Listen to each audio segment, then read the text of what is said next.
Friends, welcome to session on Professional Development Program in Adult Education. This particular session is on knowledge management and networking. And with us we have Professor B.K. Sen. Professor Sen graduated in science with distinction from the University in Calcutta, took his master's degree in library and information science, standing first class first from the University of Delhi, and completed his PhD from Jadavpur University. After this brilliant student career, he served Indian National Scientific Documentation Center, known as ISDOC, for 32 long years, occupying various posts, chief among them being Russian Science Information Center, head of National Center on Bibliometrics. He also acted as Deputy Head Education and Training Division and Head National Science Library.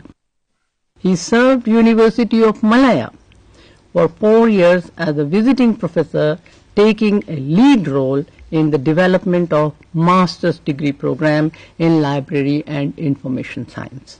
Now, with all his achievements, we were fortunate to get him to contribute to development of this learning package, and now here he is with you to tell you what he has done in this course. Professor Sen. While writing this particular course on knowledge management, I knew that there is another chapter on information management. Knowledge, information and data, they create a lot of confusion. So here I have tried to clarify.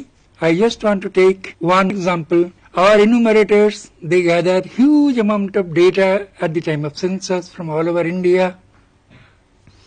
Only when those data is processed, then only we get our population figure for all India, for various states, districts, towns and all that. That is, after processing data, we get information. This data has been recorded in the form of either words or with digits, numbers. So data can be numerical or data can be expressed in words as well. So both will form data. Now the question that came up, that a number is meaningless unless and until value is added to it. It is always not so. Even from the data we get information. When it is processed, we get information. Now, when this information gets into our brain, we become knowledgeable. That is, when we understand it. When we understand the information, we are gathering from the environment, from various sources. When we understand it, it becomes knowledge. Knowledge, in general, is personal. What you have comprehended is your knowledge. What you have understood is your knowledge. And information and knowledge is in your brain. Information is on the documents. That is, if you at least remember this thing, it will be very clear to you. There may be thousands of documents. If you don't understand, you won't have any knowledge about it. The information is there, and knowledge is embedded in information. As butter is there in milk, similarly, knowledge is there in information. Tacit knowledge and explicit knowledge. All the libraries in the world, they are dealing with explicit knowledge. Knowledge which has been expressed and recorded. All these are explicit knowledge, and all the libraries of the world are dealing with explicit knowledge, not tacit knowledge. No library in the world will deal with. So it is their area. Dealing with explicit knowledge is the area of library science, librarians, documentation, all that. But tacit knowledge, this is being dealt by the organizations, that is industries, companies, and various other corporate sectors. They are trying to extract this tacit knowledge, use this tacit knowledge to the extent possible. And this tacit knowledge, sometimes it can be expressed by the person who is having this.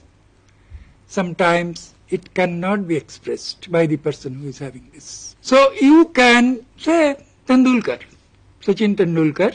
Now everybody knows how to bat. That is, all cricketers, all batsmen. Now all the way he is batting, all cricketers and others, they are seeing, but all will not be able to bat like Tendulkar. And he won't be able to tell in words, he won't be able to tell in writing how he is batting, how he is facing Chanwani. He won't be able to tell. Similarly, many people get premonitions. Some time back, there was an article in Reader's Digest, and America, these people, they take these people very seriously, and what premonitions they are getting, they try to decipher. One gentleman, he just drew a ship, and just within 2 days, and he said that I'm feeling that it is going to be destroyed. And it was during the Gulf War. Within 2 days, the ship got destroyed. So he won't be able to tell how he is getting this premonition. Similarly, in Bombay High, when there was a problem with a rig, our engineers, foreign engineers, they all tried, because it is under the sea. And then they called one engineer, I think as far as from Denmark. In 15 minutes, he could detect the problem and he could set it right. So this is tacit knowledge. Now the technologies for knowledge management, because the villages which I have in recent times, I have visited villages and in some places 1 or 2 cyber cafes come to my notice. Prerequisites for knowledge management, that is sharing of expertise, knowledge mapping, knowledge workers, value creation. Sharing of expertise. In knowledge management, this is a big issue.